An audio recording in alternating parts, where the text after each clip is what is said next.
Assalamualaikum bang. Waalaikumsalam bang. Oh, nasi royal tok ayah tu bang. Okey bang, nasi royal Saya tok ayah bawa tu, bang. talam daripada rumah bang. Besarnya bang. Daripada rumah bang.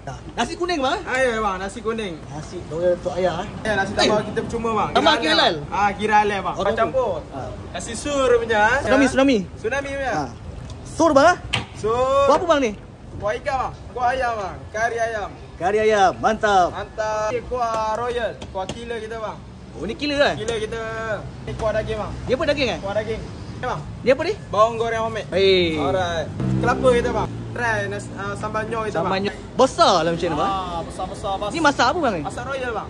Satu. Alright. Oh, cantik bang. Ayam royal. Boleh saya try bang? Nampak menarik ya bang? Tinggal sikit. Ambak habis lah. Ambak habis abang. Bang.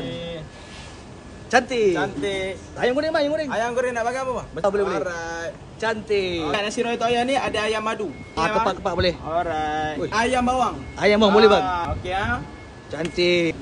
Toge ah. Boleh toge. Abang kena try toge. Cantik bang, boleh. Bendi, bendi. Bendi. Bendi boleh. Ini nak berapa bang?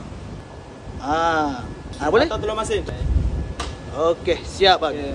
Weh, nasi royal tok ayam Simpang Bulan, Perak. Hari Isnin sahaja tutup. 11.30 hingga 7 malam.